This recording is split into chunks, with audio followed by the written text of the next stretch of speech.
G'day everyone, BelleAim here, and welcome to the channel. If you're new, thank you so much, and I hope you enjoy. If so, let me know by leaving a like or a subscribe. It really helps me out in determining what kind of videos to make in the future. And thank you so much to returning subscribers. Really appreciate it. I hope you enjoy this video.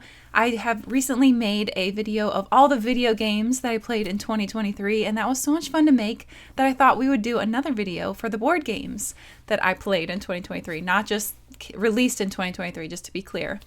But it turns out I've played way more board games than video games, so this video is going to be quite long, so buckle up because this one's going to be pretty long. I'm worried it's going to get to 2 hours, but we'll see.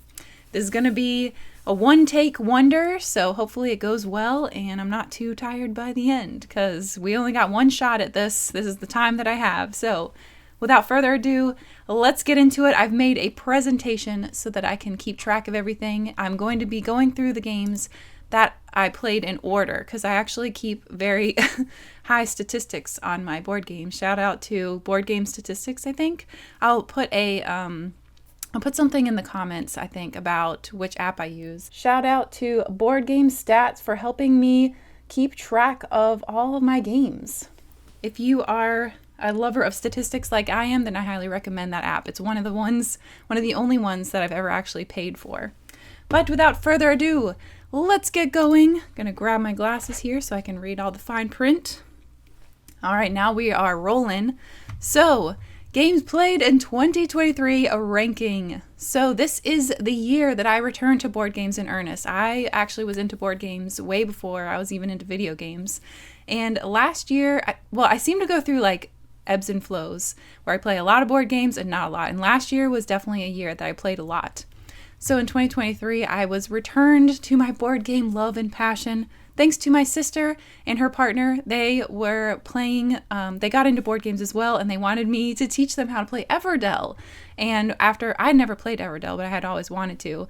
And after teaching them how to play that, I was like, oh my gosh, I forgot how much I absolutely love board games, and I've got to get back into this. So it started a fire within me, and I went crazy, and I played a lot of games. Alrighty, so just so you know a little bit about me and what I like. Typically, the things that I like in board games are heavily themed. I really, really love those heavily themed games. Anything that's pretty, whether it be icons, the art, the quality, smart design, meaning like it has the information on the board or in the cards or the icons. Like it's very smooth to play. It's got this really great flow. Worker placement is always a favorite. Set collection, like making orders for people. Euros are really fun as well. Tableau builders, machine builders, anything logical where I got to figure something out. And I also really like when it has a solo mode because a lot of times I can't find anyone to play games with me. I am kind of one of the only ones that really loves board game in my family besides my sister, but she doesn't live close by. My parents hated board games growing up, so they never played with us. And as far as the kids go, they like them, but they also would rather play like Super Smash or something whenever we have a game night. So unfortunately, I'm usually left to playing solo mode unless I go out and venture to find random people, which I don't have a lot of success with that. Oh, and one other thing, I put this picture of Dungeon Pets here on this slide because this was my favorite game of all time for years. I haven't done my top 100 list ever, so I might do that. If you're interested in seeing my top 100 list, please make a comment and let me know, because if you're interested, I will definitely try and get that together. Top 100 board games of all times. It sounds kind of like a momentous task, but also a fun challenge. But yes, Dungeon Pets kind of encompasses a lot of the things that I really love about board games. This is the game that got me to be like a huge board gamer in the first place. As soon as I found this game, I was just like, yes, I love this. This is also the game that had me introduced to Board Game Geek. That's the reason I found this game. So this is a very special game to me. I really love this one. So that's why I wanted to put a picture. Even though I did not get to play it, sadly, in 2023, I still wanted to give it a little shout out since it is one of my favorite games of all time. It's just got a special place for me and really enjoy it. That is kind of my background. And also games can be kind of hard to set up with people with schedules because sometimes they can take a while. Now, as far as the ranking goes, my ranking guidelines are S rank will be like the amazing games. I will always want to play these. They have special memories that will last with me for a lifetime, and I treasure these and I put them on display, top shelf. I want them to be shown. They're like my little trophies. I just really love those games. And if you looked at all my S tier games, those are the games that really kind of define my favorite kind of gaming style. A is a great game. It's lots of fun. I'm definitely going to keep that in my collection. I've had so much fun playing it. I look forward to playing it again. It just is maybe a little bit under that top shelf quality. Like, it's still fantastic and I definitely want to keep it. And I would display it if I can, but I have very little space to display. So for whatever reason, it just barely misses that S rank, but still fantastic game. Would always play, would recommend to friends, all that good stuff. B tier are good games. I will play these if I'm in the mood. I feel like for these games, I have to kind of get into the mood for them. I consider them kind of either in the average or above average. They're still really good. I enjoy them, but I have to kind of work up myself to play them. Like, I have to kind of prep myself. I have to get myself pumped up a little bit. They're more in the neutral space. They're still fun, and I will definitely play them. Just not quite as good as the great and amazing games. C tier are the okay games. I will pretty much only play these if other people want to play. Like, I would not suggest it myself, but if someone else said, hey, you want to play this game with us? I would say, okay, sure, I'll play, because I do want to play a game, but I probably wouldn't suggest it myself. It's not a bad game necessarily, just not for me. Like, it's not a game that I would run to and be like, hey, let's play this. It's more like, hey, Belle, do you want to play this game with us? Oh, okay, sure. Kind of like that. So it's not bad, and probably some games are going to be in this category that you may really love, but it's just how it is for me. And then D tier, there's not going to be a lot in here because I typically don't play games that I know I'm not going to like, but I did play a few, so there will be a few, very, very few amount in here. But these are games that I just don't want to play. If someone asked me to play, I'd actually say no, which is pretty rare for me. I played it at least once, and that's enough. I do not need to play it anymore. Again, it doesn't mean it's a bad game. It just is not something that I want to spend my time playing because I just either got what I wanted out of it or I just don't want to play that again. So that is the ranking guidelines out of the way. Let's go ahead and get started with Cubitos, which hopefully I'm pronouncing that right. This is the first game that I played of the year. I was visiting my sister early in the year and they had just gotten this game and they said that they had a lot of fun with it and that it was great. They really enjoyed it. So Cubitos. So I think the first game that I played this year is going to go in the B tier because I enjoyed this game. It's basically a race. You have your little cube, your Cubito, and the cover is really bright and fun, by the way. And then you have a bunch of dice and you roll a bunch of dice and that kind of determines how you're going to be racing around the board. It was definitely fun. I enjoyed it.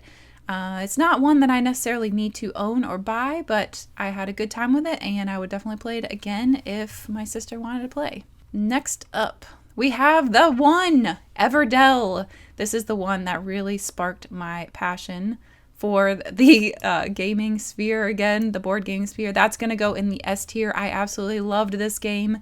It was fantastic. It's got tableau building. It's got worker placement. It's got little cute pieces. The tree is amazing. You will find out as I go along this list that I love nature stuff, especially trees and plants and cuteness. And this is just beautiful. It's gorgeous. How could I not love this one? It is fantastic. I love this. Cannot wait to play it again. I've been waiting for a time to play it again. Next up, we have Magic 8 Ball Magical Encounters. We saw this in Walmart, and I was just so drawn in by the bright colors. It kind of looked like baby's first D&D plus a Magic 8 Ball, which brought me back to nostalgia days, and it's just so cute. You basically go around the board, and you ask questions for the 8 Ball, and it tells you, like, yes, no. You kind of pick. It's kind of like choose your own adventure style. You pick which one you want to do, and then the 8 Ball determines the outcome, like whether it was good, bad, or neutral. And you're trying to get crystals to unlock the tower. It's very fun. It's very cute. Very simple and easy, quick game to play. The kids and I had fun, and even Derek's parents enjoyed playing this one. So I'm going to put Magical Encounters. I think I might put this in the A tier because I love the novelty of that ball. The 8 Ball, and it's so colorful and cute, and it's very easy to play. So I think I'm going to put it in A because I will definitely be keeping this in my collection, and I want to play it again. So it's going in the A tier. Next up, we have Elun, which is definitely a game that the kids have chosen, not me. And this was Kai's first game. He loved it. This wins the award for Kai's favorite game of the year. He wants to play this all the time. He wants to get this out constantly. He loves the little butterflies. He thinks it's so fun. He cannot catch the butterflies. He just stands there and watches. But he loves it so much, and I like it for that reason alone. I would not play this otherwise. It's not that thrilling to me. However, when I was a kid, I do remember seeing this ad and wanting to play it because of the ad, so there is that, I guess. So Elun, I'm going to put in the C tier. This is a game that I bought like back in 2011 or something for my oldest two kids, and it's just been enjoyed throughout the family for so long. This is literally the picture of my Elun box. That's why it's all beat up. There wasn't really the proper picture of my actual game on Board Game Geek, which is where I've got most of the pictures, by the way. Anytime that there's the gameplay picture that looks nicer, it's probably from Board Game Geek. If I had my own picture of it, I definitely tried to use that in here. So there we go, Elun in the C tier. Next up, we have a Goofy movie game. This is one that I saw in Target and it was on clearance. It was like $8 or something, really, really affordable. And I love a Goofy movie, so I couldn't help myself. I just glanced on the back, which is what you can see in this picture here. And it looked like a fun enough game, so I grabbed it and we played it. And I actually had a lot of fun with this. It was very cute. It was very easy. You know, it's not too complex. It's definitely in that family category, that family game, easy to learn category. You're just collecting memories and you're trying to make sets to get different points. And you're trying to also have a race to go see Powerline over in Los Angeles, which was really fun. And since we live over on the East Coast, it was kind of a fun little pretend adventure from us going from the East to the West Coast. So it was just a good overall time, and I enjoyed the art and everything. It was very nostalgia boosted. If I did not like this movie, I don't know if I'd like the game that much, but I really enjoyed it. So I think I'm going to put this one in the B tier because I would like to play it again. I do want to keep it in my collection, especially because of that nostalgia boost. And I had a fun time with it, but I'm not going to just grab it immediately. I think I have to kind of pump myself up to play this one. So I'm going to put it in the B tier, but it is fun and I really do enjoy it and I still recommend. Next up, we've reached my birthday month, which is April, and this is the gift that I asked for, which is Flamecraft. I saw this and it looked so, so cute. The art drew me in. It is beautiful, and it has this really luxury mat that you roll out on the table. It's huge. It looks really impressive on the table. It's so cute. You've got collection. You're moving your little dragon around. You've got all these shops. It's such a cozy experience. I really felt into the theme, even though it's like not super thematic what you're doing technically, but I just really felt into it. That there's so many puns. There is beautiful art for all the shops. All the dragons are adorable. Each one has a unique name. I just really, really enjoyed this one. This is fantastic. This is going in my S tier. I love it so much. As far as putting these in order, I don't know if I'm going to put them in order. I think I'm just going to put them in the tier and not worry about having them in order because there's so many. Because I don't even know if I could determine which one's ahead of which. Maybe I'll order my S tier at the very end, but for now I'm just going to put it at the end of the line. But yes, Flamecraft, amazing, amazing time. Very much enjoyed it, and I cannot wait to play again.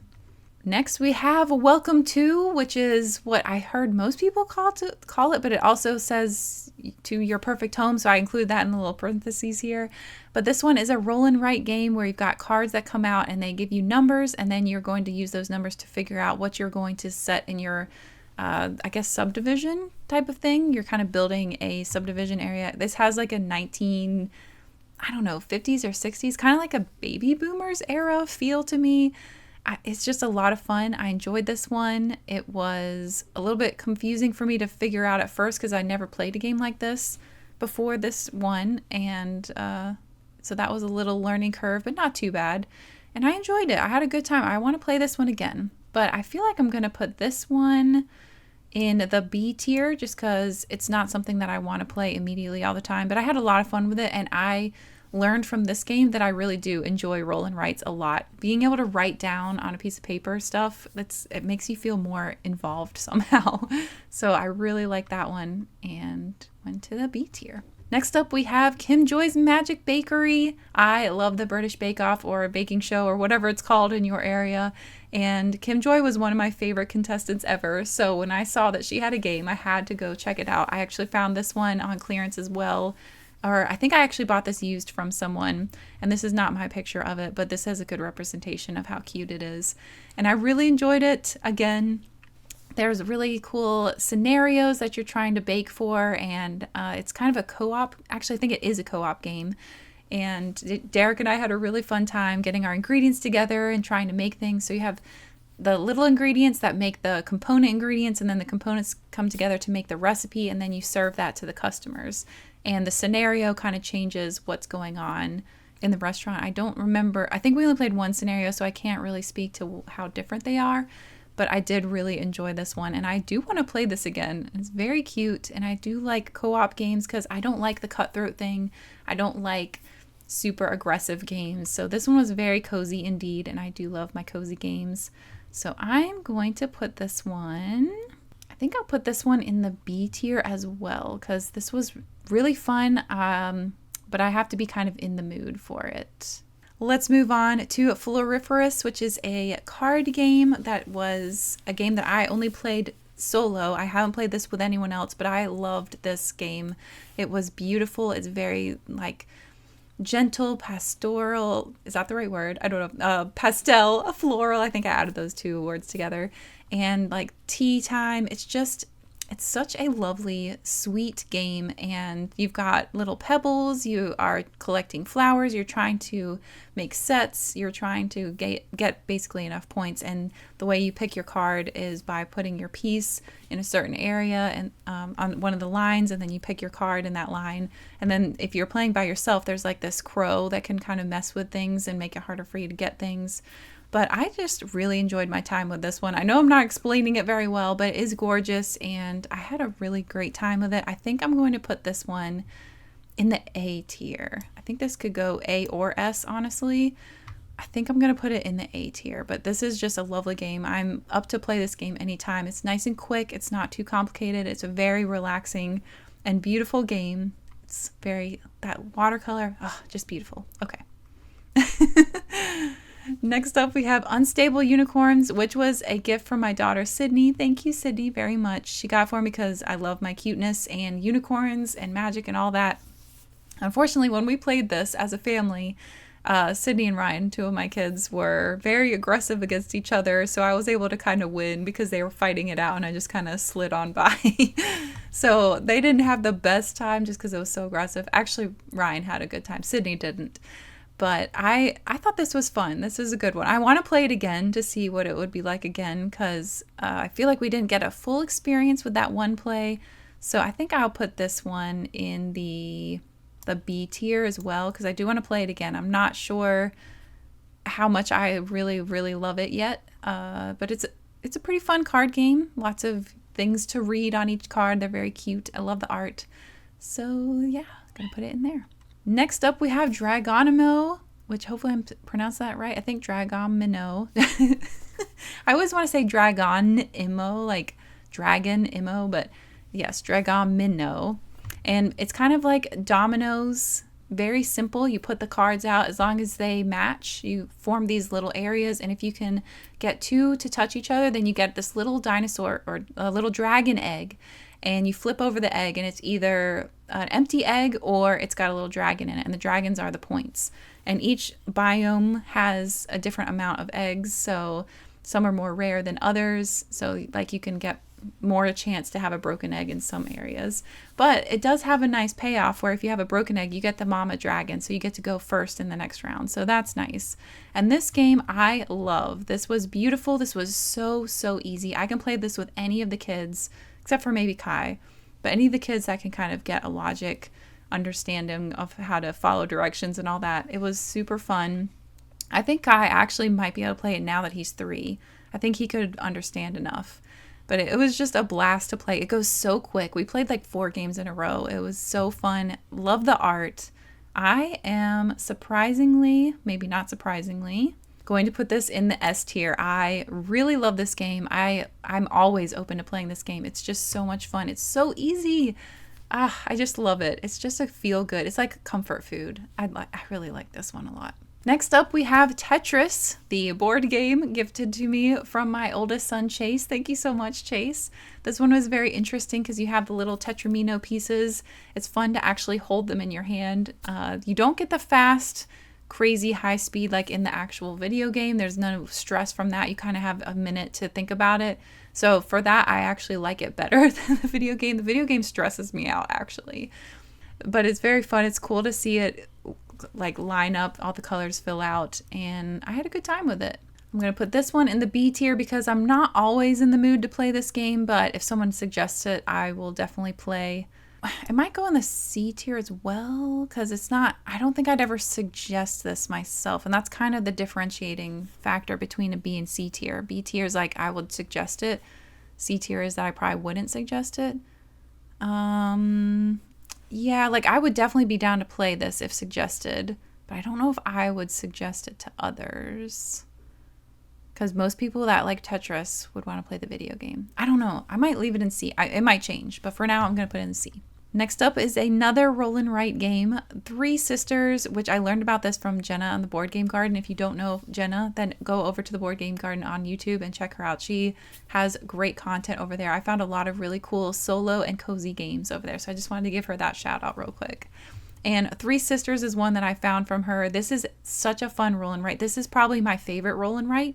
You've got so many combos. You're planting this garden. It's got like that huge dopamine hit because when you get those combos, it just rolls one right after the other. Like, ooh, I filled this in, so I get to fill this in, and then I get to fill this in.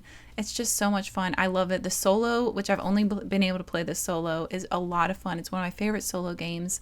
It's just really nice. I like the Three Sisters idea. I like that it's the fall theme, which is my favorite season. It's just another one of those cozy games. So I will definitely be putting this in the S tier. That is such a good game. Always want to play this one. So cool. Love it. So now we have Wizard Kittens, which is a card game that is absolutely so cute. I saw this one in Barnes & Noble and it was just so cute. I couldn't resist. It also wasn't that expensive and I just had to play this. So Derek and I played it. It's got huge, big cards. The art is just so cute. As you can see over here, Little Muffin. That's the one that I played. This is the end of our game, I think. And you're like making spells and there's different chapters. I don't know. It was cute. It was very, very cute. It's kind of like Sailor Moon-ish with cats kind of aesthetic, which I'm all about. I don't know if it's the best game in the world, but I had so much fun just enjoying the art.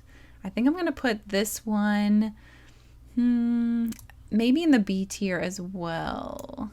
Maybe. Because I have to be in the right mood to play this one. It could go in A tier.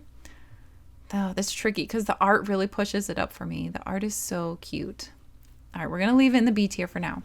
Next up, we have Cascadia, which is a really beautiful game. It is, you have different goals that you're going for, which you can see here at the top. I played this one solo. I've only played this one solo. And you're trying to make these patterns at the top to get the amount of points. And basically you get like an animal and a location and you have to figure out where you're going to put it. I love these little hex tiles. They are so much fun. I love building things out. This is really satisfying and it's very easy to pick up. It's something that I would definitely recommend to play with others. I want to play this with someone else too, not just the solo, but it is a great solo experience as well. I had a very good time playing it solo. I think I'm going to put this in the A tier. This one is just wonderful and I really want to play it again. It's a great one. I really like that feel of like pulling the tiles out of the bag. That's really fun. So yeah, it's gonna go in the A tier. Next up we have Cartographers, another roll and write. This is the solo game I've played, but I've been able to play this with a huge group of people. This is such a cool game because you can play with a ton of people. As long as everybody has their own map and they can see the cards that come out, you can play with that many people. It's so fun. And you're like mapping out your own little area. You can give yourself a cool name. You can like name your land. I think I called my land something crazy like Unicornucopia or something. But it's just so fun. You go through the different seasons, different things come out. Sometimes little baddies come out and they kind of ruin your map and you're trying to create different shapes and situations for the goals, for the scoring points, and the way that they score is like you do 2 at a time and it rotates through them. It's a lot of fun, and we played this at the beach when we had like I don't know, I think there was 10 or 11 of us, and everybody, like the entire group, had a great time with it. So much fun that we played it again. And this is now going to be in our annual list of games that we play. Like every year we go on a beach trip together and play board games, and this one is top of the list where we all really like it, so we're all going to play this one, and that speaks a lot to this game. So this one is fantastic. I'm going to put this, oh, this is tough. Do I want an S or A tier? Because I really do love this game, and there's expansions, which I haven't tried. There's different maps, there's like heroes that add complexity. I'm not sure. I really like this one. This is one that I really enjoy playing, and we even brought it for Christmas to play. Oh, I might put it in the S tier. I think I'm going to put it in the S tier. I think I really like drawing out the map. I don't know. Oh, this is so difficult. But I don't need to have it on display, though. I don't know. I'm going to put it, I think I'll leave it in the S tier, because I really have had a lot of fun with this and been able to play it a lot, too. All right, next up we've got Canvas, which is a beautiful game, and this picture does not do it justice. The way that this game is, it's so unique. I've never seen a game like this before.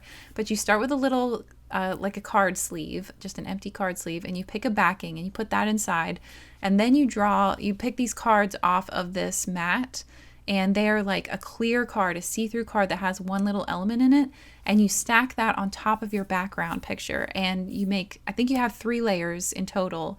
So you have 3 layers, and it always makes such a unique, interesting picture. Sometimes it's really pretty, sometimes it's very off the wall, strange, and it's fun to see what you create. And you're going for different like sets, which you can see at the top there, which is going to get you your points.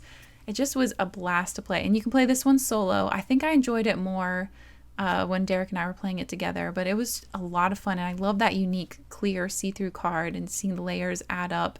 I felt proud of every creation I made, and the little paint tokens, the little paint boards, I can't think of the name for them, but they are so adorable.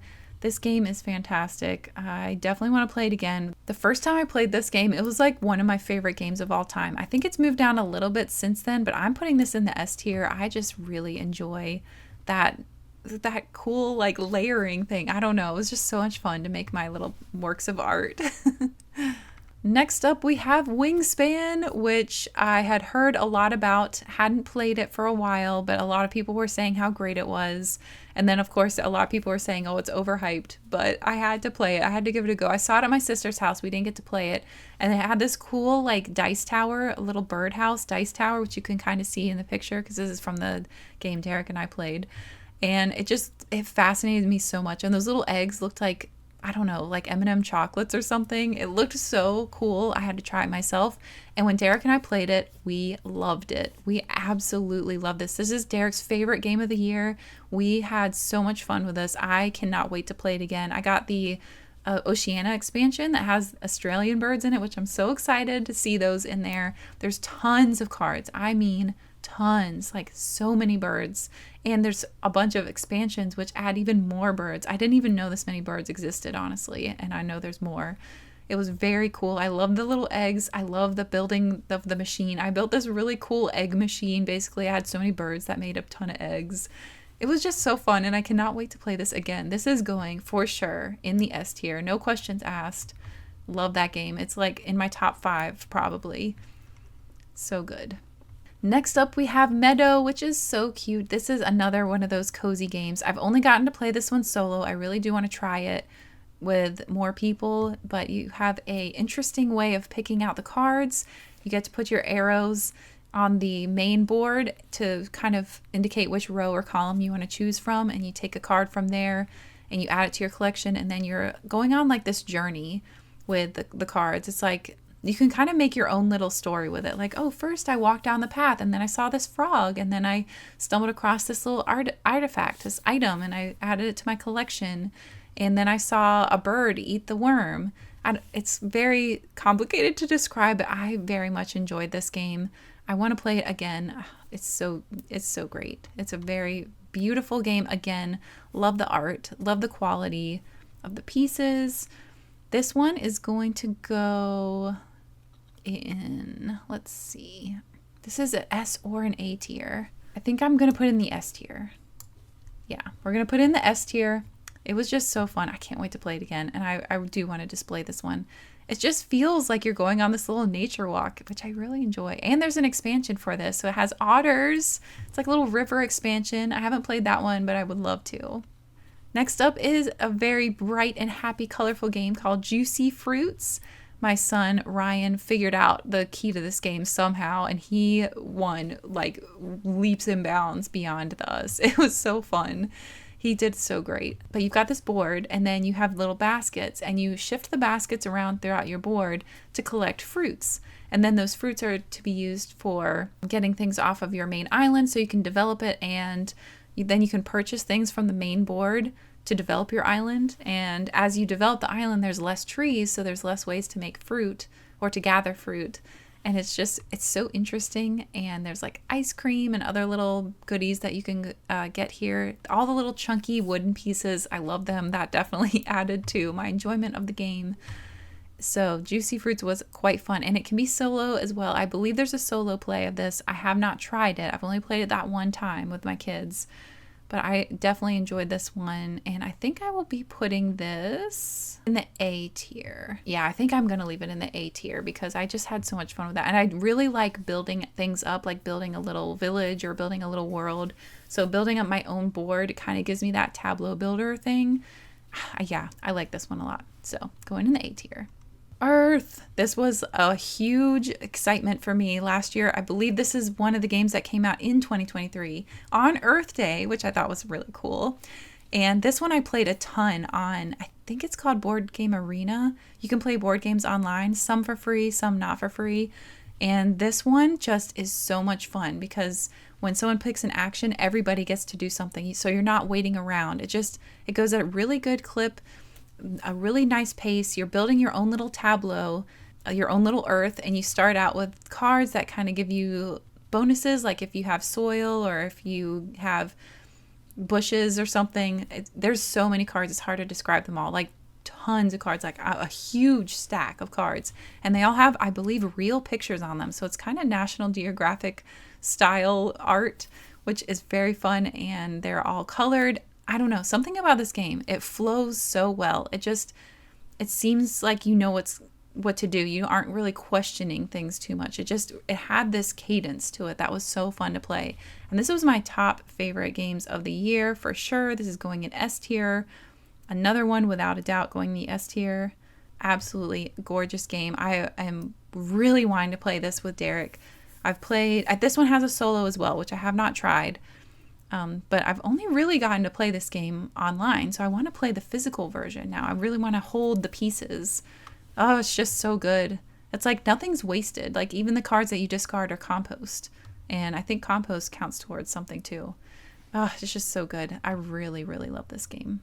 Sagrada. This one is really pretty with the dice. The dice are so colorful and cute. Unfortunately, I only got to play this one solo, and I was a little bit confused on the rules at first. But it's beautiful. You're making these stained glass windows with the dice, and it's just a beauty to look at. And I really want to play this one with someone else. Since I was a little bit confused, I think it lowers the rank that it would normally be, because I think I would put this one higher if I knew the rules better. I'm going to put it in the B tier for now because I love, love, love the colors, and I love those dice. There's something really satisfying about having these kind of dice and getting to move them around. But yeah, another really fun time. Can't wait to play again. Dog Park. This was a birthday gift I got for Ryan because he loves dogs, and I saw this game on like Dice Tower or something, and it just looked fantastic. The components in this game are absolutely astounding. Like, look at this custom little tray that came in the base game, not even a deluxe version. That just blows my mind. This game is so much fun. I loved it. Another one of those games that has like a huge stack of cards. It's kind of like Wingspan in that regard, and Earth with the huge stack of cards. Beautiful art that all goes together. All these different kind of breeds. They even had a Shiba Inu, which is the dog that we have. We have a little puppy. Well, she's not really a puppy, but she's like a runt version of the Shiba Inu. And it was just so much fun. You get to take your dogs for walks. I think you're owning like a dog walking business or something. because you have like a different amount of dogs that come into your kennel, and then you walk them, give them treats and things. There's different weather, which we haven't used yet because that makes it a little bit more complex. So we did them less complex with the kids. But I just had a blast with this game. This is one of my top games. This is going in the S tier. Love this game. Want to play it again. And my sister had such a hard time between this one and the one that she chose for her favorite game of the year. So this one went over very, very well with the family, especially with me, my son, and my sister. 100 Tori. This was a cool tile laying game, which I really enjoy these because you never know what's gonna form. You don't know the shapes and all that. That has so much fun to me. It's kind of like a procedurally generated game in a way. And I just love the art with this one. It's got that really beautiful Asian vibe to it, which is definitely my thing. I played this one solo, and I still had a great time, even playing solo. I have no idea how different it is between solo and with someone else, but this was fantastic. I love this game. I can't wait to play it again. Here we go, 100 Toy. Going in the A tier, just gorgeous game. I want to play this again. It's just so pretty. And you're basically trying to make paths between the start point and the next point, and you count up how many colored Tory gates you go through to help figure out your score. Just such a good game. Silver and Gold. I actually got this one from Amazon. This was another one that was on sale sometime like Amazon Prime Day or something. I don't know, but it was very affordable, and a lot of people had talked about how much they really like this for a 2-player game. I think it's for more than 2 players. And it's by Phil Walker Harding, which I really enjoy his games. He has a really good way of designing games that flow very well. Like, you typically aren't too confused. Like, what do I need to do? You don't really have to reference the rules too much with his games.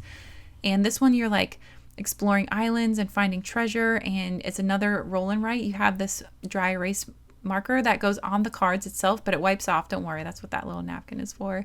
It doesn't stain or anything. It was good to go. And Derek actually won this by like 1 point. So I want to play again because I want to see if I can beat him. But it was just a lot of fun. I enjoyed this one. And it actually ended up being a really fun 2-player game. So they were right. The people that I heard say it, they were correct. This was fun. And I'm going to put this one. I think I'll put this one in the B tier, maybe? Oh gosh, this is so difficult to do. I feel like I already want to change some of these. Oh, this is so crazy. Okay, I'll leave it there for now. I don't know. I feel like I need to change it around already. Okay, anyway, moving on. Next up, Chocolate Factory. I did not get to play this in person. I only played this on Board Game Arena. It was one of the free games that I could play. And unfortunately, I was very confused. Like, the Board Game Arena rules, the way it was written out, I was so confused. So I didn't really understand 100% how to play the game, and I was playing a game solo. So I think those two things knocked it down a lot for me. So I didn't really enjoy my time too much with this, but the pieces look so cool. The little chocolates, you have this very unique conveyor belt situation going on, which kind of reminded me of, like, there's this river game that the kids love to play. It's not on the list for 2023. I didn't play it, but there's like these clear plastic discs and it makes the river move. You go down the river in your little canoes. And it reminds me of that.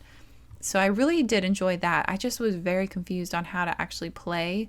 So for that reason, it unfortunately goes kind of low. I think I'll put it in the C tier. If someone did offer up playing it with me, I would take them up on it just to see what it's like. But it's almost close to the D tier because I'm almost to the point where I'm like, I don't know if I want to play that just because it didn't click for me for some reason. But it looked so cool. Like, you got cocoa beans and then you can refine them into chocolate and then you can wrap them up, put them like in a box or make them a little candy. So that was just interesting. So I think I'll put it in the C tier because I don't know if it deserves D tier yet, but it is kind of close because I did not really enjoy my time with it, unfortunately. But again, I only played it online. I didn't play the actual game physically. Next, we have another award winner. This one was Chase's favorite game of the year. This is the key Sabotage at Lucky Llama Land, which is really fun, actually. You've got this mystery. I can't remember however many keys there are, which maybe there's 9 or something. each key is a different mystery, and you've got all these cards in the middle, and you pick one up and you use the clues on it, and you have your own little personal detective case, like the little shield board there, and then you have a dry erase marker and you write notes on your board and you try to figure it out. And this is so much fun. This definitely is one of those logic games that I love to figure out, like, ooh, okay, it's not this person, but it might be this person. It's got a little bit like Clue going on, but upgraded from Clue, like a little bit more, because you have footprints you can look at, you have a map that you can look at, you have your profile sheet of the characters.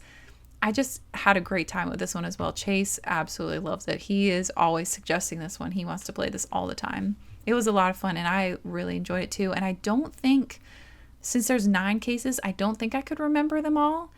And then at the end, you put your key into that little board over there and see if you're right with the code that you come up with. So that's how you check your answer.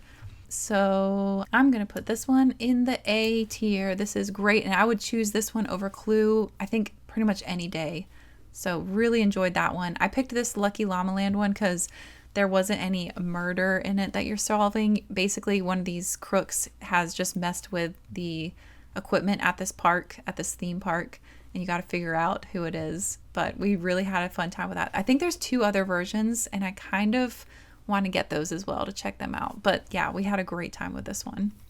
Oh, Calico is up next, and there's my kitty. That's Ginny over there, and my daughter's artwork behind.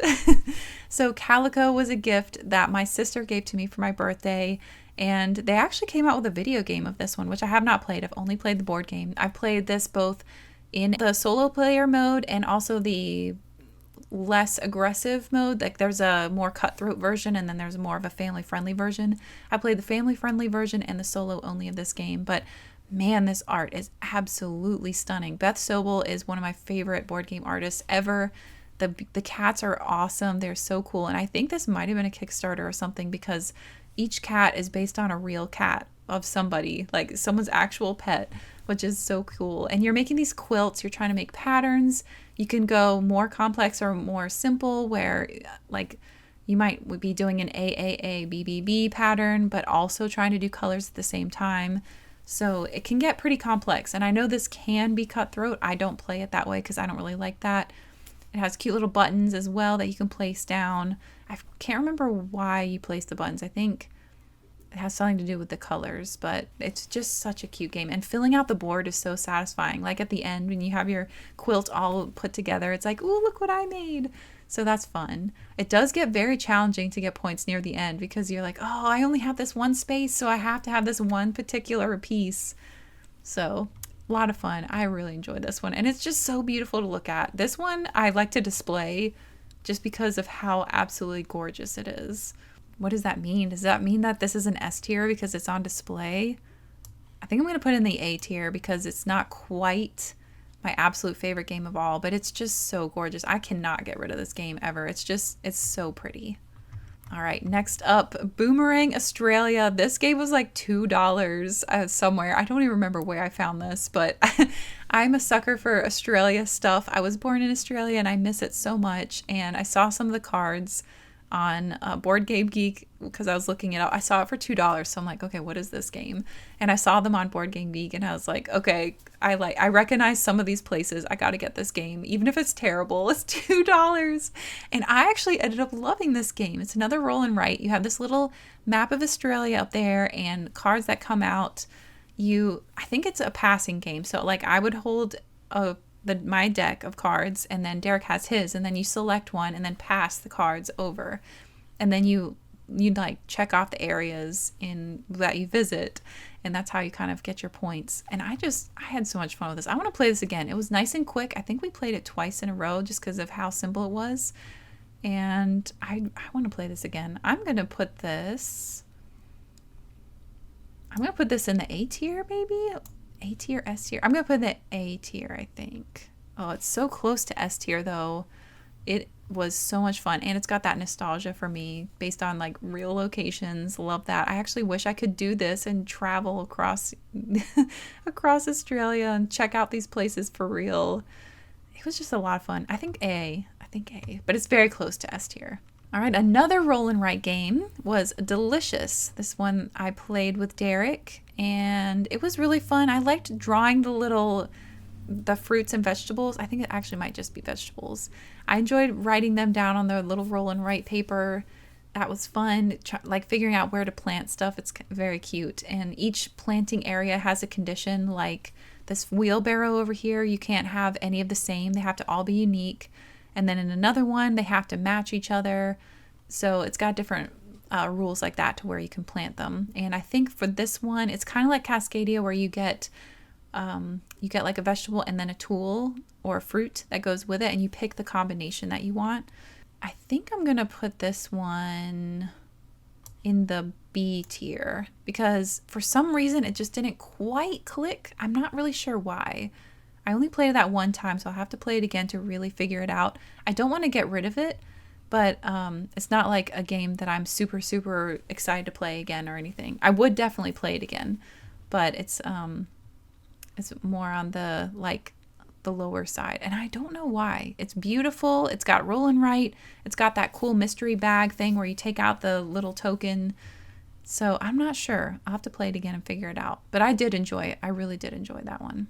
This one, Cristallo, is a single player game only. Like you can only play this one single player. So I thought I'd really, really click with this one because it made me think of maybe solitaire, except laying down cards. And the little animals that you're rescuing at the top are gorgeous. I love that they were in the rainbow color. It looked like a cool game. I've never really seen anything like this. But man, this thing is hard. I could not complete it. I could not get to I think it was some kind of dragon or something at the end. I could not defeat him. I've played this maybe 3 times and I could not figure it out. I don't know. I'm not sure what I'm doing wrong, but I think I will be putting this in the B tier, because if I'm in the right mood, I will try this again, but it's not one that I'm like absolutely desperate to play again. If I'm in the right mood, I'll give it a try. And the crystals are fun. It's got that tactile experience I really liked, but I don't know. Something about it, I just could not figure out how to beat it. I don't know. Maybe I need to practice more. Maybe I was doing things wrong. I don't know. Koko, Avenue of the Kadama. So this one is also a roll and write. This one was very, very cheap as well. This was on clearance at the used board game store for like $5. I picked it up because the box art was really cute. I didn't even really look into it too much. I was just like, oh, the box art is so adorable. I love it. And it looked kind of fun, like we were making a map. You've got cards that come out and it tells you what shape to put out. Kind of like Tetris in that way. Like you take the shape and then you place it down on the map. And I think you're trying to get to the different shrines. You're trying to connect things. We actually ended up playing it wrong by accident the first time. So I do want to play this one again and see how different it is now that we know the rules a little bit better. It's not my favorite game ever, but it was fun and enjoyable. I think I'm going to put this in the B tier because if I'm in the right mood, I definitely would like to play that again. And I had a good time playing this one with Chase and Derek. Okay, here we go. The double award. This game won the best game of the year from my mom and my sister. And that is huge because my mom hates board games, but we actually got her to play this one. Something about it, she was like, oh, that looks interesting. I'll actually play that one. And she ended up loving it. So I am floored by that alone. This game, Planted, a game of nature and nurture, is so much fun. You're basically making your own little nursery. You collect plants, you feed them, you grow them, and you can't see them in this picture, but there's really cool component pieces like a little sun, a little water droplet, little thumbs up, which you can see, like a little spray bottle for fertilizer. For a game that we found at Target, like the quality and the pieces just blew me away. So amazing. And this is a Phil Walker Harding game. So again, designed very well where you understand what's going on. A lot of iconography on the game itself, so it flows well. This is just a fantastic game. This is 100% going in my S tier and just still blows me away that my mom loved a game. Like that just, you guys don't understand. Like she never played games with us. So for her to actually want to play this game, first of all, and then enjoy it enough to play it again later, just amazing. Amazing. And my sister loved it too. And just so much fun. This is a great game. And Derek, this is the game that Derek and I played, this picture right here. He had a great time with it too. It was just a lot of fun. I love it. The plants are great. I love plants anyway, so lots of bonuses for me. Next up, we have Barren Park, which is a little zoo builder in a way, but I think it's only for bears, except for koalas. Koalas are not a bear. They are in here. And at least it is noted by the designer, Phil Walker Harding again, that they are not actual bears, but they're so cute and look kind of like a bear that he wanted to include them. And it's funny because my park ended up having a lot of koala sanctuary areas, so that was pretty fun. Derek definitely won. He beat me so bad on this because I was too much in the aesthetic. I was like, oh, I want to make it like the koala haven, and because of that, I missed out on a couple bonus points. So he definitely won. But this is fun. You have like a main middle board where you're collecting tiles, and then you're building out your little zoo over here. And then when you fill in a space, when you have that last little square, you get to put a little bear statue potentially, which gets you some points. And it was just a blast to play. I want to play this one again. It just flows very well. I will be putting this one, oh no, A or B? I think I might put in the A tier because it was just a lot of fun. Like collecting those pieces in the middle to make your zoo. It's got that building thing going on, which is really fun. I think we'll leave it in the A tier. I think. Pretty sure we'll put it there. Okay, next is Taco Cat Goat Cheese Pizza, which is a very simple family game. It's kind of like along the styles of War, the game War, where you like slap cards down and then you want to slap your hand on it when the right combination comes up. And for this game, it's whenever that exact combination, taco, cat, goat, cheese, pizza, when that happens in a row, or like whenever, actually no, that's not it.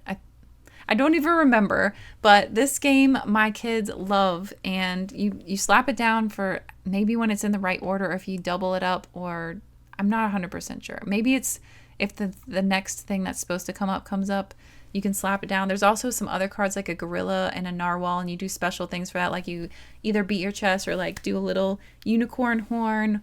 There might be a groundhog or something where you tap the table.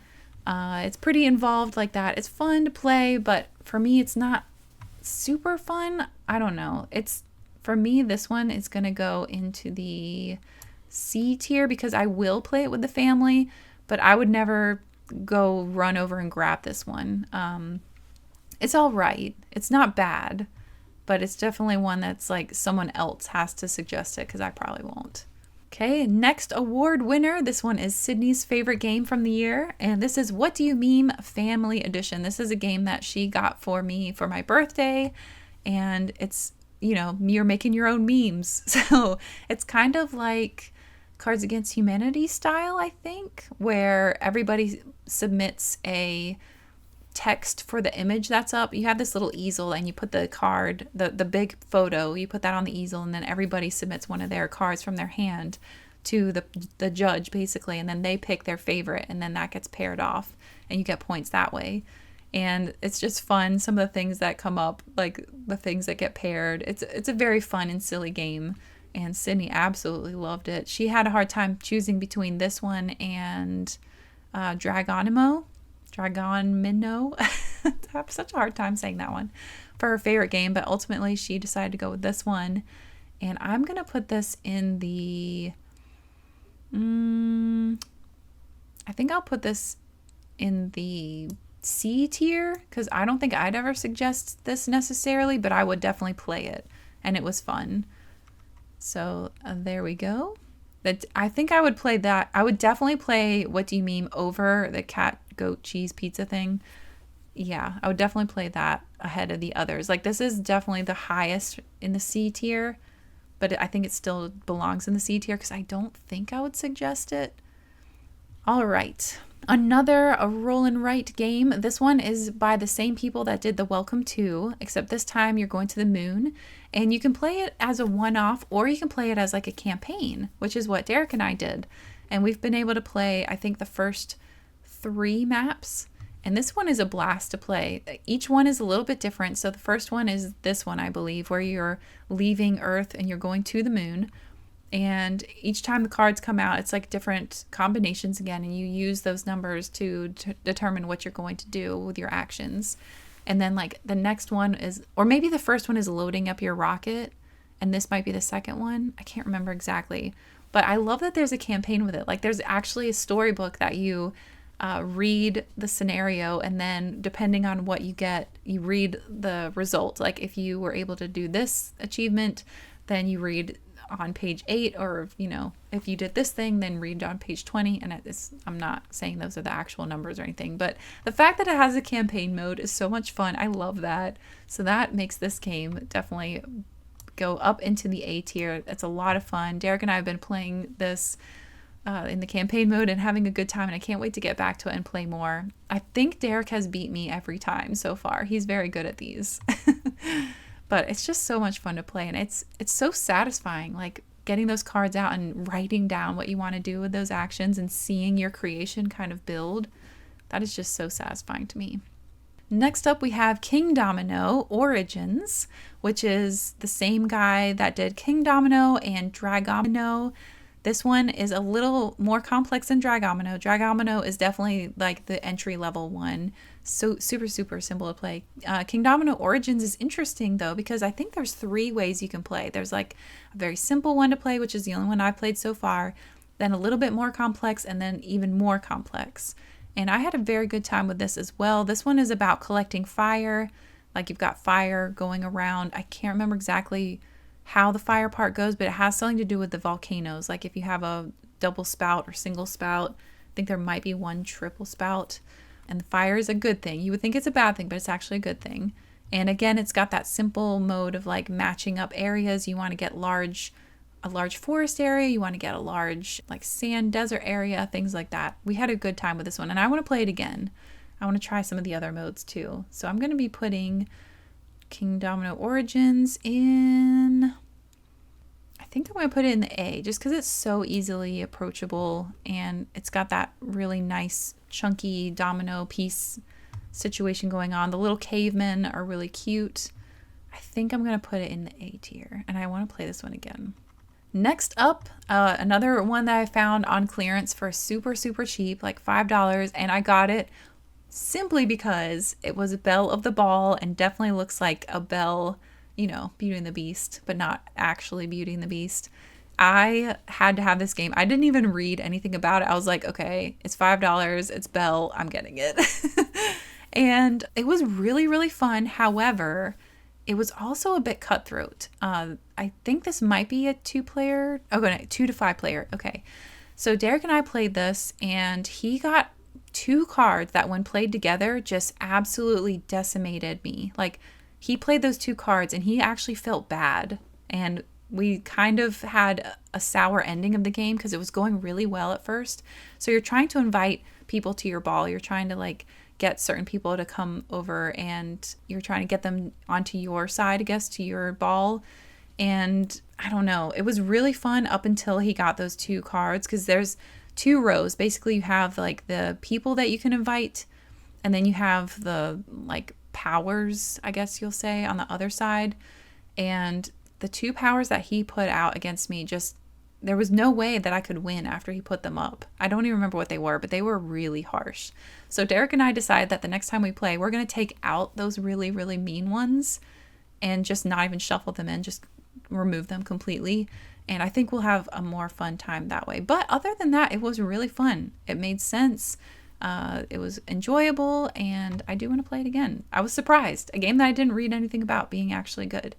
I'm going to put that in the B tier because I have to be in the right mood for that one, I think, just because we had that rough experience. Because, I mean, if you get hit by a card and your chances are actually not even there, it's not as fun. Like, knowing that you can't win, but you still have to play 3 more rounds or whatever, it was a little rough. So I think without those cards, it would move it up to an A tier. And also the art, gorgeous. Gorgeous. Okay, we got another roll and write. This was another clearance find that I found. And this one, you are connecting the dots to make your own little subway kind of thing, or maybe it's like a bus route, but you're trying to cross the river, you're trying to connect things. Derek did very well. He beat me by a lot on this game that we played together, and it was very enjoyable. It was nice and quick. I think this one's also on the Board Game Arena, the online place that you can play games. I don't know if it's the one that you can play for free or not, but I had a good time with this one. I liked the colored pencils. I didn't enjoy it super much. Like Derek actually enjoyed this way more than I did, surprisingly. But it was good still. And I do want to play it again, but I need to be in the right mood for it. So I'm going to put this one in the B tier. Going in the B tier. Yeah, it is close to C tier for me. Like if Derek suggested it, I would play it. It's this might be in the back of the B section, but if it did end up in the C, it would be at the very front for sure. So it's kind of in that midway between those two. Okay, now we have a card game, Ohanami, which is all about numbers. So you're trying to make large sets of numbers. You need to put them in order. So like 14, 15, 16. You can't have them out of order. I think you can put it in the top or the bottom. I only played this one time. I don't think you can sandwich it in between though. So you have to kind of figure out where you're going to put stuff and leave things open. You get to have 3 rows and then you place cards down. And this was really enjoyable. It was a good family game. We played this with Derek's parents. It has different point scoring systems for each type because there's like the water, the rock, the cherry blossom, and then the grass, I guess. I think is the green thing. Or maybe bamboo or something. So depending on what you got there, you got different points for that. I think the cherry blossoms are exponential, but they don't give you anything for the rounds. I'd have to go back and check the rules, but I only played this the one time. I did have a really good time with it though, and I would like to play it again.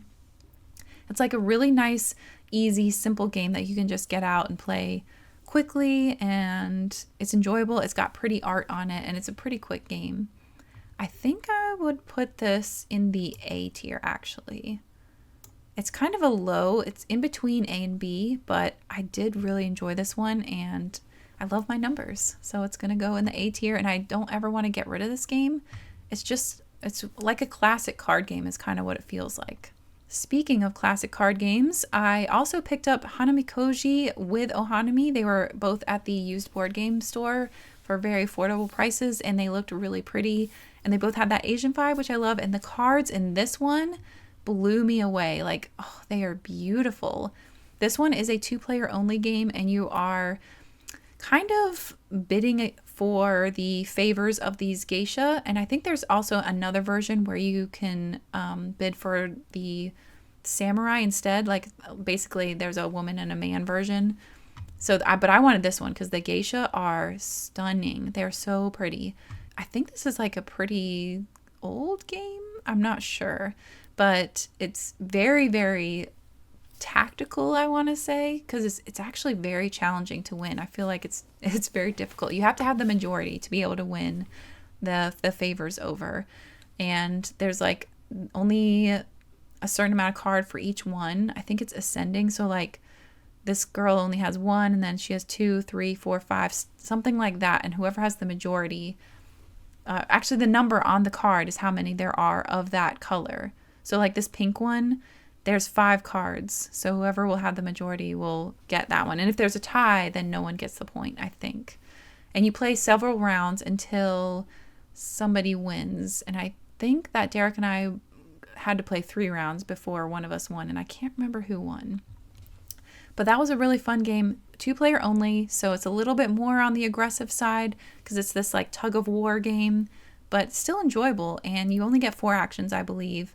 So that's what makes it a little bit tricky, like figuring out when you're going to play which action. Because one is like you get to put one down. One is that you get to put one down upside down so no one knows what card you played.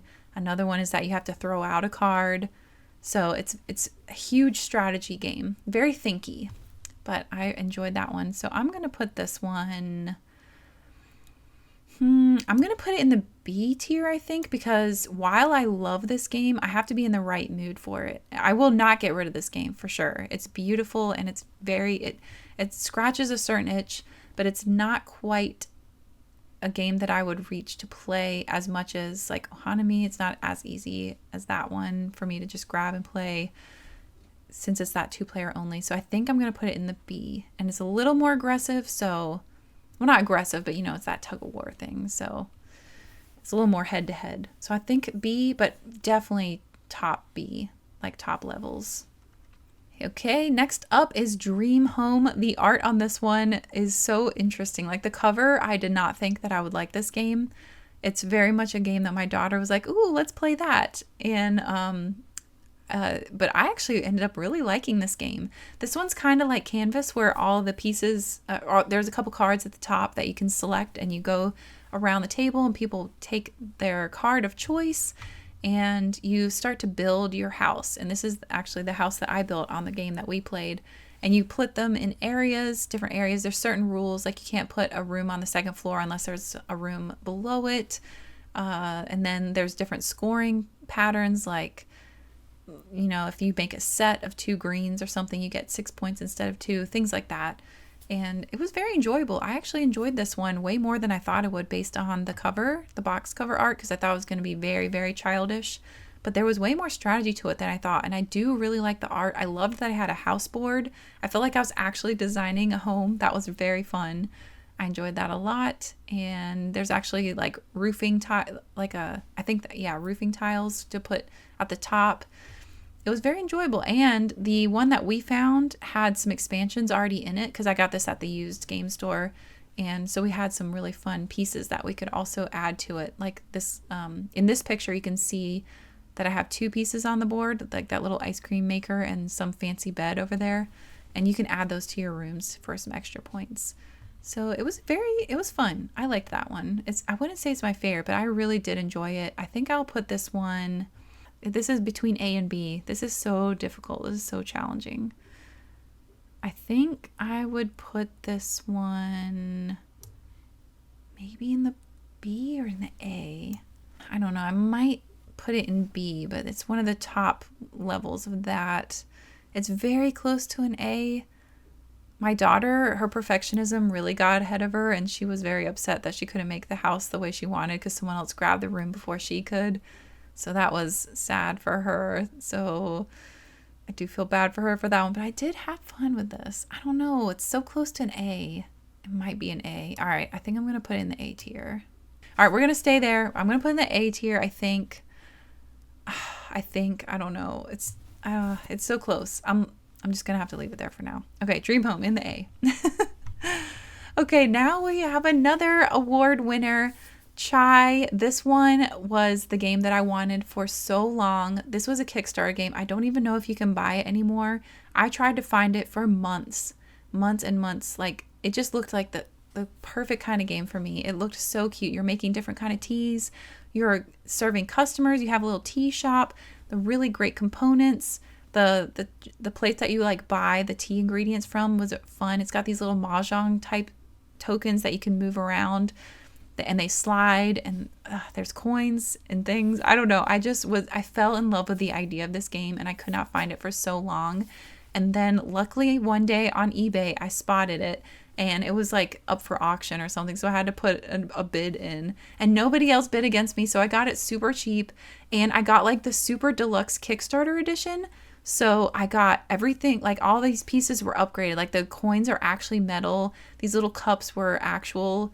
They were plastic, but they were like very detailed. It came with these cool bags. The cards were nice. It came with all these bonus cards from the Kickstarter. I just felt like the luckiest person in the world when this arrived, because it wasn't listed as being super fancy. It even came with this play mat. It came in talk. I was so excited.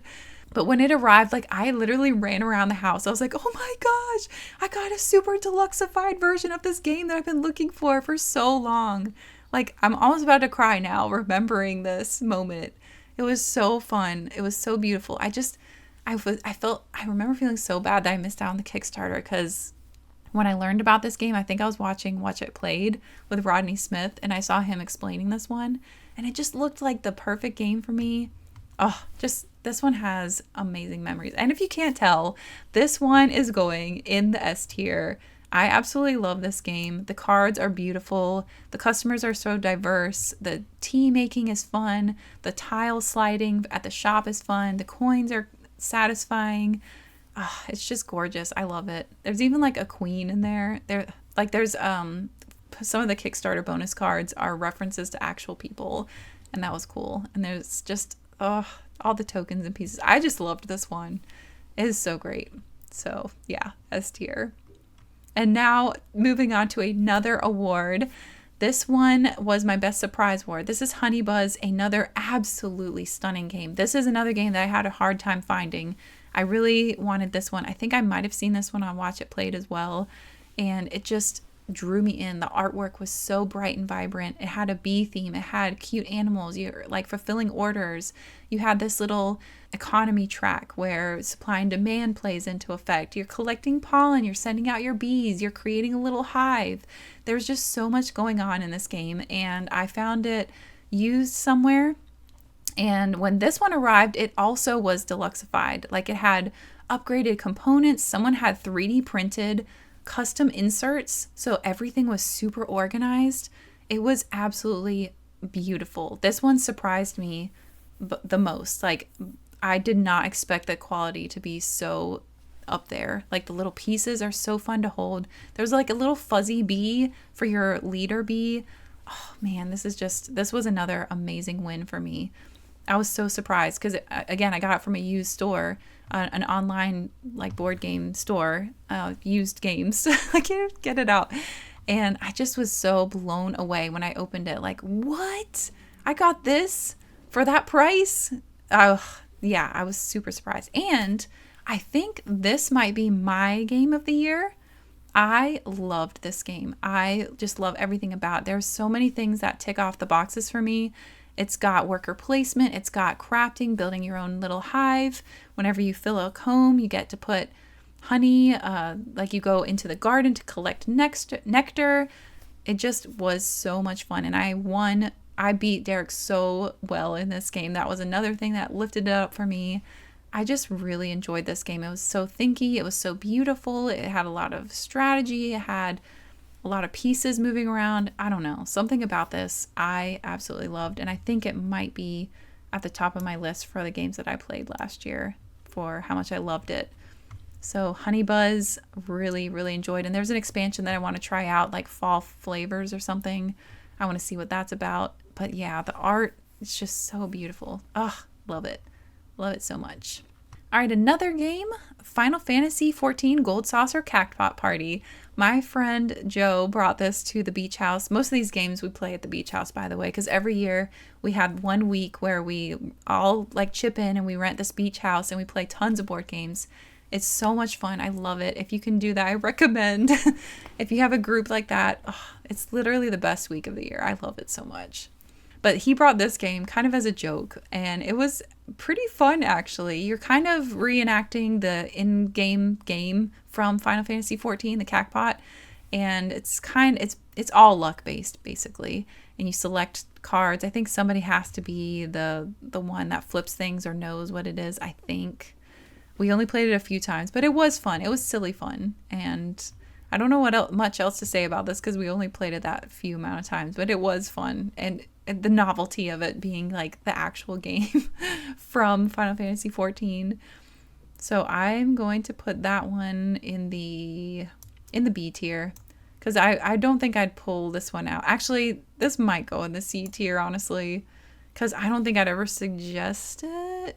It is easy though, because it's kind of like, you know, it's one of those games where it's all luck based. But I don't know. I think I might leave in the C tier, but I did have fun with it. The novelty of it alone was great. I would definitely play it again if Joe wanted to play it. Okay, here we go. The Isle of Cats. This was a big box. Another one that was kind of hard for me to find, but after I found it, of course, I saw it everywhere else. Like, I saw this in Target, surprisingly, after I found it, of course. I got this one from that used online game store. And this one has a lot of things going for it that I really like. It's got a deck builder situation in a way, maybe not deck builder, but you have cards that you can play. You've got this like Tetris thing where you want to save cats. You want to get them off the island before the bad guy arrives. I think there's like a bad guy. I forgot the exact story, but I really enjoyed getting the cats together. You want to make the families, so you want to have like the green cats next to each other so they can hang out with their family together and not be so scared on the boat. You've got the special like Osh cats or something. I forgot what they're called, but there's a special cat that's basically a wild cat, and you can say whatever color you want them to be. There's little jewels and treasure that you can pick up for points. It's got a lot going for it. I think it also has a bidding system for who goes first. Like you put out different baskets, I think. We only played this once, Derek and I, but we both really enjoyed this one.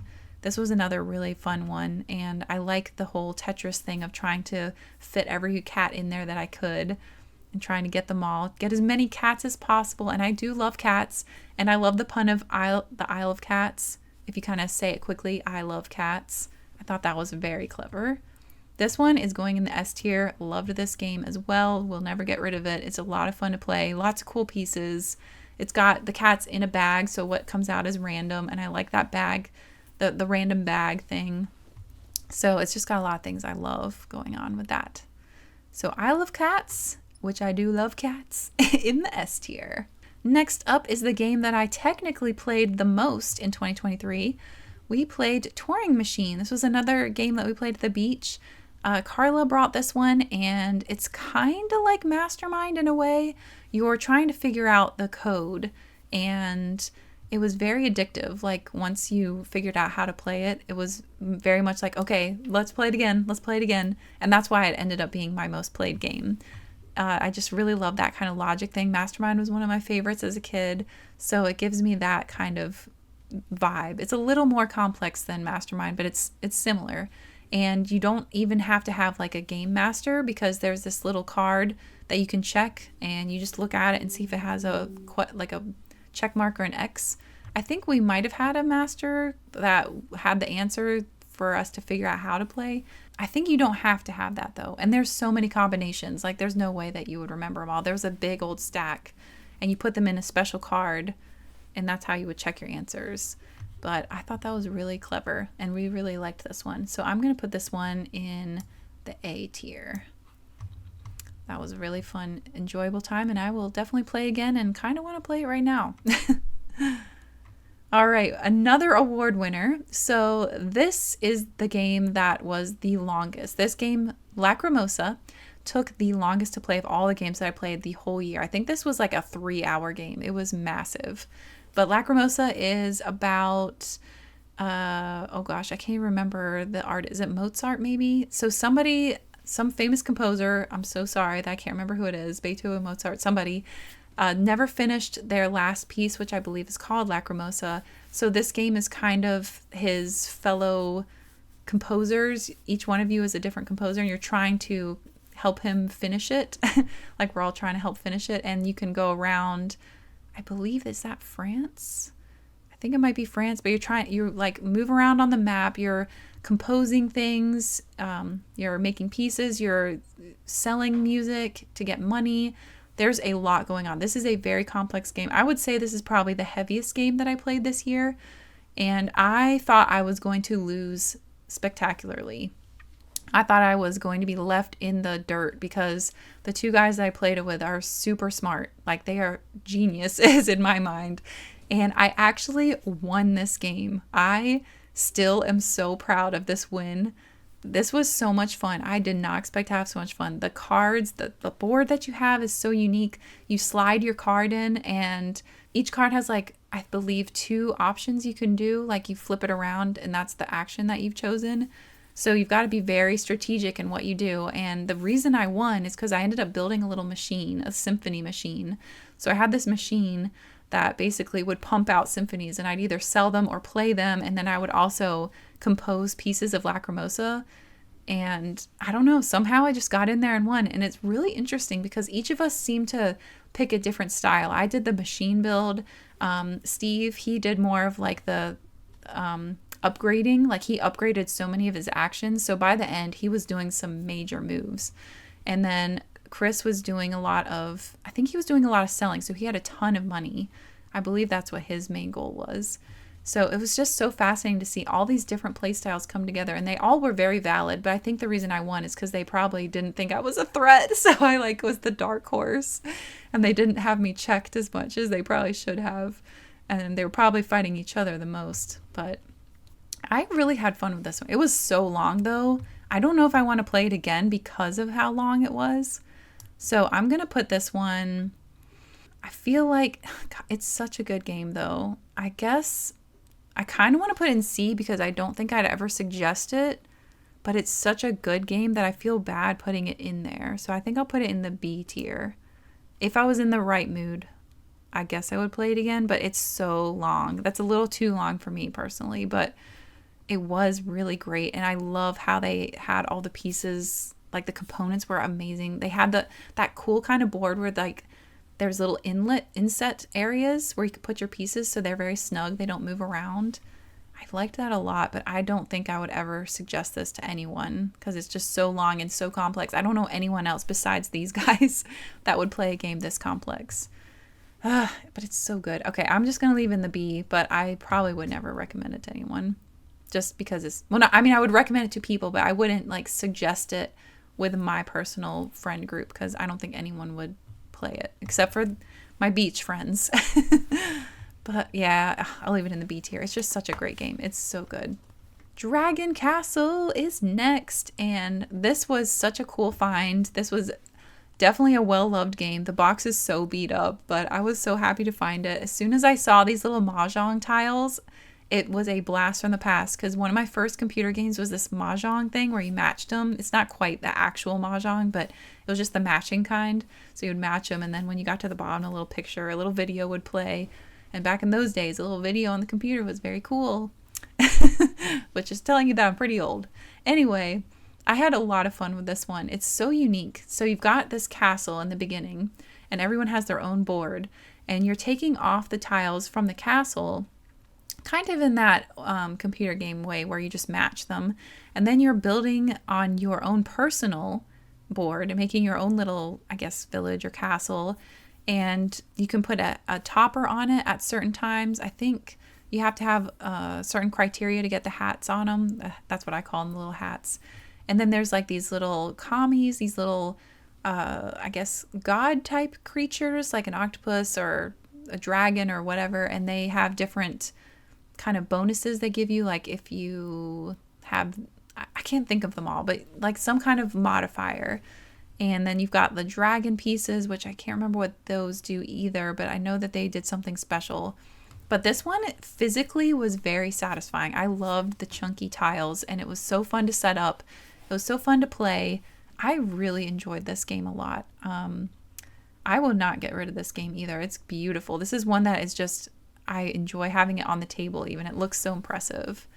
I'm trying to decide between S and A for this one. Gosh, I think I'm going to put it in the S tier. I just really liked this game a lot. I just love that so much. It brought back so many memories of my childhood. I've always wanted to play mahjong, the real mahjong. Joe did bring the actual real mahjong, but it started getting too confusing for me, so I skipped out on that one. But it's gorgeous. I loved this game. It was very nice. And it had different little maps that you can use as well. You can build different styles. I want to play this again. I'm going to put it in the S tier. Next up, we have a group game. Actually, there was barely any pictures of this on Board Game Geek, so this is the actual game that we played. Hopefully they're okay with me having this picture up. But this is a game that's kind of like, I guess that this was a game show. I don't know too much about that, but so the host reads out like a sentence, and then you're supposed to interrupt like, actually that's incorrect. And it's usually some little detail. I was terrible at this game. I think I got like the Sailor Moon question correct and some other random question like about Rugrats maybe, but everything else I was not I was not well versed on. So I was like, I don't know the answer, but it was still a lot of fun to play with the group. So for that, I enjoyed it for that, but otherwise it was not exactly for me. I would play it with them for sure. If they want to play this again, I'm all down, but I am terrible at this game. So, but that was a fun time. Lots of great memories with that one. This is a game I got for Sydney. Pusheen Perfect Pick. It's so cute and adorable. Very simple to play. You're just moving around this little cute board and collecting things. It's basically a collector game, like you want to collect 3 of a kind or something. Very cute. You get this little Pusheen figurine with the board game. It's very, very cutesy. Very Hello Kitty style. Super cute. I'm going to put this in the B tier because I have to be in the right mood for it. But it's very easy and simple to play, and I enjoyed it a lot. It was very cute. You put your character on the little paw print, and then you can choose one of the cards that is next to it in any of the 4 directions. And yeah, it has some really cute cards, so I'm gonna leave it there. Next up, I think this is the first Uwe Rosenberg game that I've ever played, I think. And this is New York Zoo. We had a very fun time playing this as well. All the older kids played with me, and you are basically building up a zoo. You're filling it up with enclosures and you're breeding the animals. So you have this like up and down of a ton of animals and then not so many animals, lots of spaces for them to be in. It was really fun. It was enjoyable, and lots of those little meeples, as you can see that box right there, just full of all the animals. It was very cute. Everybody enjoyed it. It was pretty easy to understand once the rules got out there. And again, getting to build up something on your own little board, that tableau-ish builder vibe, but with I think it's called polyomino pieces, like that Tetris style again. So a lot of cool things going for it. I enjoyed it a lot. I'm going to put this in the A or B. I think I'll put this in the, I think the A tier.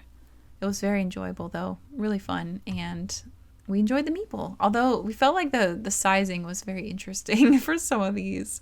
Like some of them felt huge while others felt small. Like the penguins felt so big. But anyway, would have loved to see more animals, honestly. I don't know if it would have worked with more animals. All right, next up we have Living Forest, which this picture unfortunately does not do it justice at all. It is a gorgeous game, and this was the first game that I put on my wish list. I saw this one on Watch It Played with Rodney Smith like years ago, and I put on my wish list, and then I kind of forgot about it when I had my break of board games. And then when I came back to board games, I was like, oh yeah, that game. And I kind of had a harder time finding this one. I think you can still find it, but at the time I think it was sold out at the board game store that I typically go to. So it took me a while to actually hunt this one down, but I did finally find a used copy. And it's just really pretty. Like the cards were gorgeous. There's different ways you can go about winning. You can go the flame route. You can go the tree route. The trees is really what drew me in. I love trees, and having all these little trees to pick from was so cute for your little forest because you want to put trees in there. But like I said, there was different ways you can win. You can either win 3 ways with putting out enough fire, because the bad guy like creates fire into the middle piece right there, that middle forest area, and if the fire gets too much, then he actually wins and everybody loses, I believe. So you can either collect the fire, you can plant all these sacred trees, and the trees also give you bonuses, I believe. Like if you fill in a row, you get a bonus, or if you fill in a column, stuff like that. And then the other way you can win is with the blossoms, which are through the spirits. So you get to recruit spirits, and that's in your deck of cards. You have like a hand of cards that you can play. So it's got a lot of like little pieces of different mechanics, and I enjoyed this one a lot. I had a lot of fun with this one. It's gorgeous, and I actually did find the expansion, which I heard fixes some of the balance issues. I didn't notice any balance issues, but I saw on Board Game Geek that some people thought that it was a little unbalanced towards people collecting fire, but then there was other people countering it, saying that if you strategize well enough, you don't really have to worry about that. That's just for beginner players. So I'm not sure, but I personally really did enjoy this one. And it's got a little bit of push your luck element to it, because when you're playing your cards down, if you get 3 of the spirits that are, I think they are called loner spirits or something, if you get 3 of them, then your turn ends and you only get 1 action instead of 2 or something along those lines.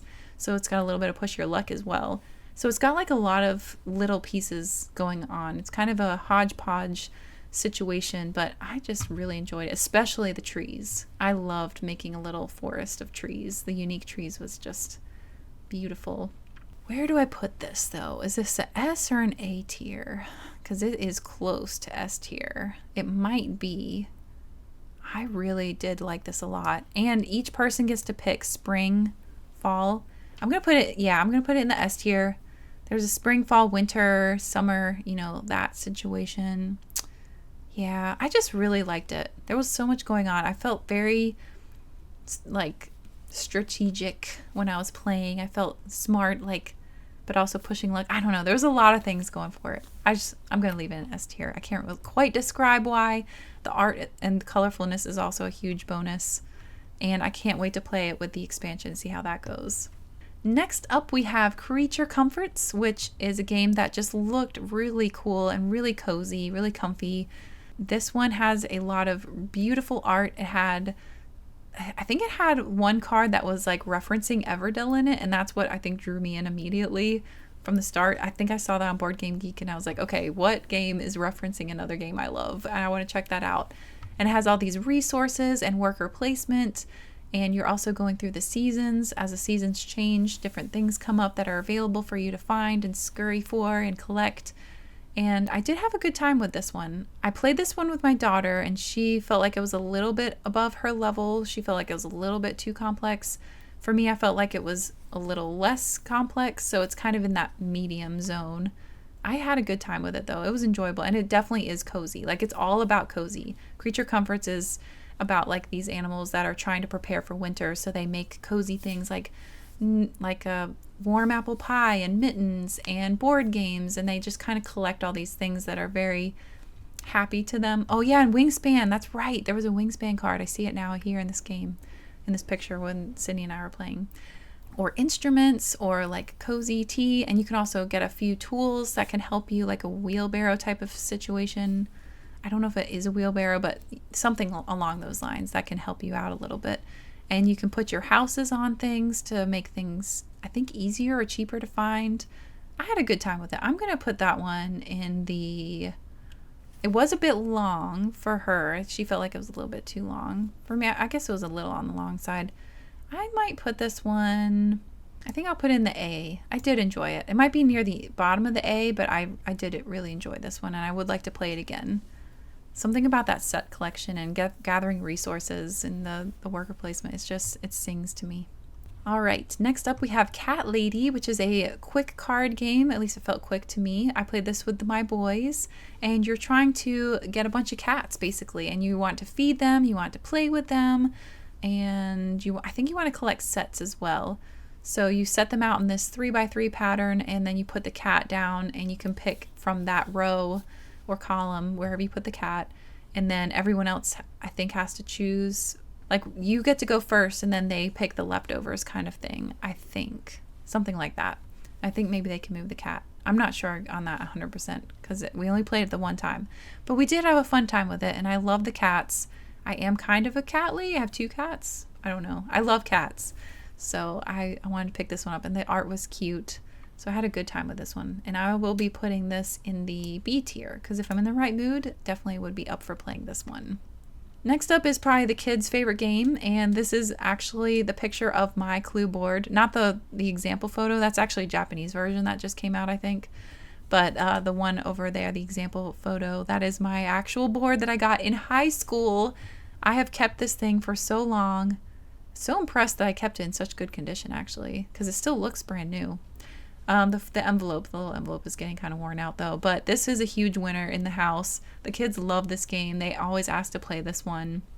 It is well loved. I have played this so much throughout my life. I remember asking for this when I was in high school, because I loved it so much when I was in middle school, and I finally got it for Christmas one year, so it's very special to me.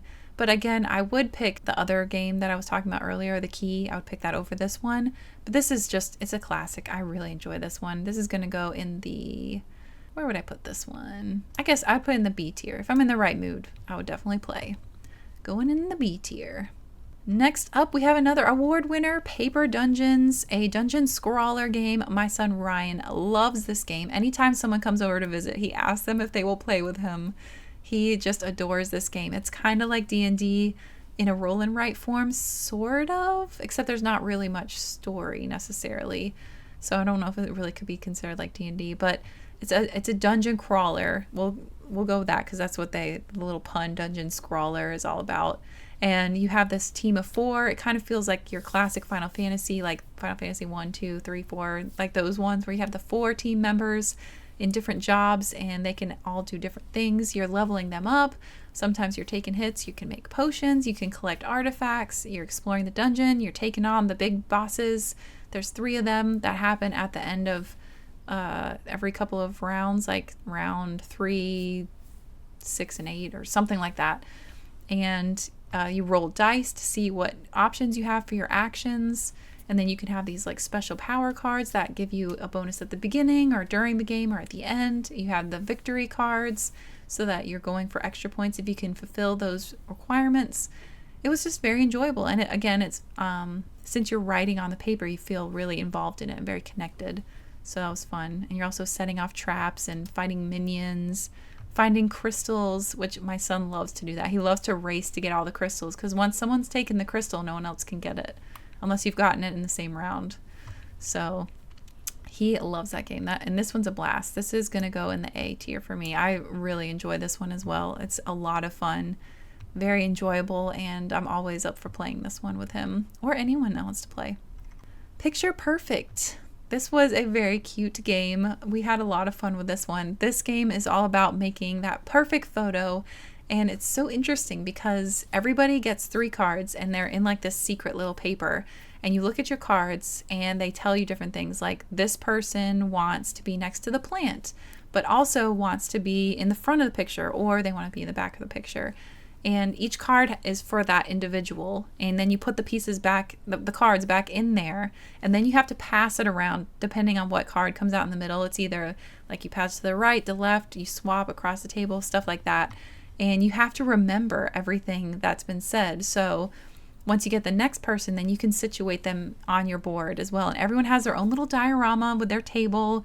And at the end, you actually get your phone, and everybody positions the phone and takes a picture of how they want it to be, so that it can be like you can move your camera a little bit so that someone's face is covered if they wanted it to be covered. But it's all about memory and all about situating everybody where you want them to go. My strategy was to put a person out like as I learned information about them, so that I could try and keep track of what they wanted, and I can move people around as another person came in. Sometimes you get a situation where a person wants to be in the front and the back, so you just have to kind of pick one. But you also have these little cards that you can add in. If you know that you're going to remember that one, you can add in like a multiplier point for that one, for that person. So then when it scores at the end, you can get double points for that person. So if you know you can remember to put this person in the back corner, like facing to the left or whatever, then you could put your multiplier in there. And this was just a ton of fun, and I can't wait to play this one again. And this is another one going in my S tier. Just a lot of fun. I really enjoyed this. It just was a lot of fun. I loved the picture at the end, and you can get a deluxe version where it's where they're on like clear printed things so that you can see through them and they don't have this big white area around them. But I just have that regular standard. I just got a used copy. Oh, so cute. And I love the little dioramas. This was actually my daughter's picture, the one that I chose to display here. And it's just so cute. So much fun. I like that one. Next up, we have a classic. It's just chess. My son, Ryan, loves to play chess, and he really wanted to play. And I usually don't play, but he talked me into it. And I actually won. I am not really the best at chess, but I finally won. And I was so proud of it. This is literally the picture I took of the ending. Hopefully I really did win. I think I was the black one and he was white. Anyway, I won. I was so proud of myself because that does not happen. And I'm ashamed to say it too, because my uncle is, or he was, he's passed away now, but he was like a chess champion. He was so good. He tried so hard to get me into the hobby. He tried to train me. He was actually the guy who bought me my first console for video gaming. He bought me my N64 and first games. He was such a big pivotal like influence in my gaming life, and chess just makes me think of him. However, I just don't really enjoy the game of chess all that much. So it goes in the C tier for me. If someone, actually, it might even go in the D tier for me, honestly. I think I'd put it in the D tier because I just don't ever play it. It's not really for me. I will play it, especially like when Ryan, my son, asked to play, but otherwise it's just not pulling me in. It's one of those abstract games, and this one's even less abstract than some of the other abstract games, and it's not super themed or pretty, and it can take a while. I don't know, something about it just doesn't pull me in. I'd rather do a lot of other things, but I had a good time, especially on this game. We actually had fun with this one. And I wish I liked it more, especially for my uncle. Uncle Fred, I'm so sorry. But I know you tried to get me to love it, but I just didn't. But anyway, there is chess. Next up is a gorgeous game of 4 gardens, which kind of reminds me of another game that I'm blanking on the name, but it's one where you like travel through Japan and you collect vistas. I don't know why I can't think of it. Is it Tokaido? It might be Tokaido.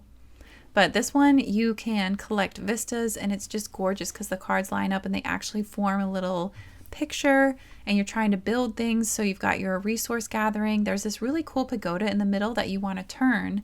So on your turn you can turn it. I think like you play cards that allow you to turn it or something, but you can choose which one to turn. So sometimes you might turn the top piece, sometimes the middle piece, and however you turn it, whatever thing is facing you, I believe, is what you can collect, like what kind of items you can collect. But you can only collect up to 4 things. You have this like little piece on the table that has 4 holes in it, and you can put the materials in there, and then you can build stuff in your garden. And there's like spirits that you can call up for help and score on. And I think color wise, whatever kind of colors you collect, that goes down on a track, a scoring track. This was a lot of fun. A little more complex than I thought it might be, but it was definitely fun and I had a good time and I do want to play it again. I think I will be putting this one in the A tier. I just really enjoyed this one. It was, I just want to play it again. It might be in the B tier, but I think I'm going to put it in A for now. It was very enjoyable and I do want to play it again. And again, you got that collection, you got the resources and the beautiful cards making those vistas. So yeah, A tier it is. Next up we have Mantis, which is a game that Derek's stepdad really enjoyed. He kept suggesting this one when we were over there visiting for different events like Thanksgiving, Christmas, all that.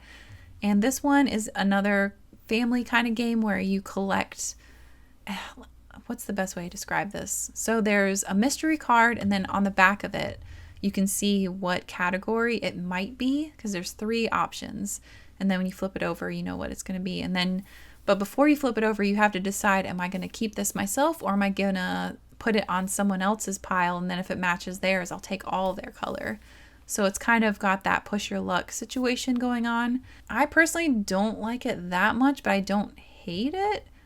I think I'll put it in the C tier because I will play it if someone suggests it, but it's not one that I'm like, hey guys, let's play this. It's interesting. The art's not my favorite. I don't really like that creepy mantis thing, except for the tree one. I do love the tree one. But yeah, it's okay. It's okay. I'll say it's all right. I'll play it if someone else wants to play it. Next up is Skull, and there was not a lot of pictures of this, so I had to use this random one from Board Game Geek. This one is a, what's the word for this? Like bluffing kind of game, which I am terrible at. I'm a horrible liar. You have to like say whether, you have to like bid, kind of like spades maybe, where you can say, okay, I think I'll get 3 or I think I'll get 4, you know, something like that. And people can lie and people place out their token, their little, it looks like a little coaster, like a drink coaster. And when you flip it over, it's either a skull or it's a flower, which the art is gorgeous, by the way. That part of it, stunning. But this game, I just did not like. I'm putting this in the D tier. I don't ever want to play this again. I guess I should probably move chess out of the D because I would play that again, and Skull I just don't want to play again. I don't know. Maybe I'll leave the chess in there because I don't know. I'd probably just leave it in there.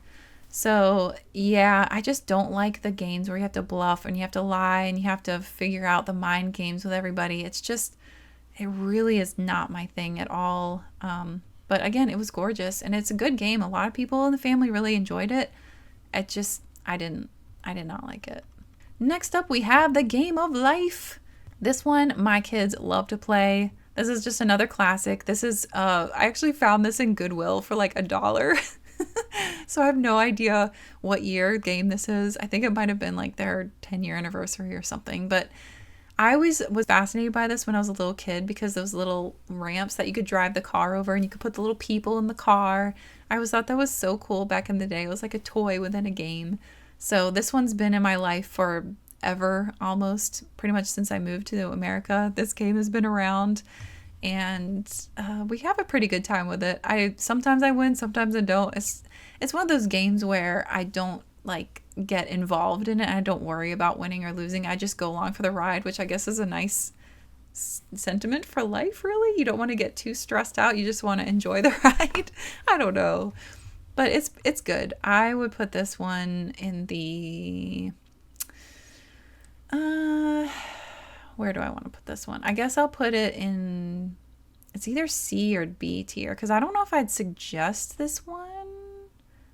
I don't know. Maybe it's a little bit higher than some of these other ones. All right, I'll put it in the B tier, but it might be at the end of the B tier. So maybe I would suggest it in a certain situation. But it's going to be sticking around for sure. This is a game that they love. And it's always fun to see like what ends up happening, like what kind of house you get, what your family size is, all that. So that is the game of life. Next up we have Happy Salmon, which is an interesting game. This is probably the game that Kai likes the least. Whenever we played this at Christmas, everybody was like moving around, yelling and slapping each other's hands and stuff, and Kai was so upset he started crying. But this one is very chaotic. You can have, looks like 3 to 8 players, and it's very quick, so that it's got that going for it. And basically you have a stack of cards. Everyone has their own little pile of cards, and you flip it over, and it's got directions on it, like Happy Salmon or High Five, basically. There's like a couple different things that you could do, and you have to find someone else that will do the thing with you, like either high five or slap your hand or fist bump or switch places. So it's very chaotic. It gets you up and moving. It's interesting in that way. I didn't really like it that much, to be honest. It was too chaotic for me, and everybody kept ignoring me.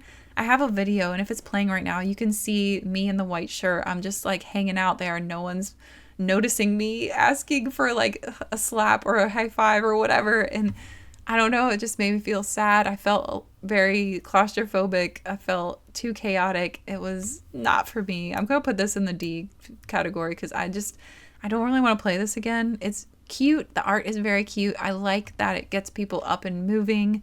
It is definitely a cool family game. It's just not for me, and I will definitely be sitting out when this comes back out next time we visit Derek's family.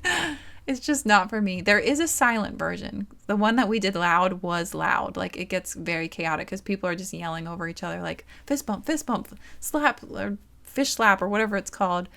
And there is a silent version where you just kind of signal to people, and that one was more comfortable for me to play, but it's still just not totally for me. And then we finally made it. How long have we been going now? Yeah, almost 2 hours, dang. We finally made it to the end, though. The last game of the year that we played was Pass the Pigs, and I don't think I've ever played this game before, but it's a very simple game. You basically have these 2 pigs that act as dice, kind of, and the way that they land gets you points. And then it's definitely push your luck and all luck kind of game, because you want to roll it and then you can stay. Like, if you get, 10 points or whatever, you can stay there, or you can keep rolling and try to get more points. And then if you hit this one roll, which is the most common roll probably for the pigs, then you lose all the points and then you pass them over to the next person. And I think it's like whoever gets to 100 points first wins or something like that. And I actually did win this game the first time we played, so that was interesting. And it's fun, it's cute. I would play it again. It's very quick, it's not too stressful. It's just kind of a luck game, all about luck. Push your luck and what are you going to roll? So I'll put this one in the B tier. I think I'll put it in the B tier because I could imagine like suggesting this in certain situations. So yeah, that is the end of the tier list, and I think we were lucky enough that nothing got covered up, which is really cool. That is awesome. Very nice. So we've got that going, and I think I said I was going to order the S tier games. Okay. I will do that real quick. I'm going to edit out me moving them around, and then I'll tell you what I come up with. So let's see if I can do this. I don't know. We'll see. Okay. That was very, very challenging, but I think this is what I will end up with, I think. I mean, this could change so easily. I mean, you all who do these top lists, you understand. It's like fluid, it can move at any time. So for my S tier games, I think I'm going to put Honey Buzz number 1. I just had so much fun with that game. It could be Wingspan though. Honey Buzz and Wingspan are so close. So close. And then Flamecraft, Earth, Chai, Dog Park, Isle of Cats, Planted, Three Sisters, Everdell, Domino, Cartographers, Canvas, Picture Perfect, Living Forest, Meadow, and Dragon Castle. So those were my S tier in the order that I feel like at this exact second, because I could definitely move it around. Like I'm considering even moving things out already, but I just love them, and I hope that you've enjoyed this. If you do, please let me know. You can give me a comment, tell me what your favorite games were that you played this year, and if I showed you any that you're interested in now. I'd love to hear it. I'd love to have conversations with you in the comment section, and let me know if you enjoy this kind of video. I know it was super long.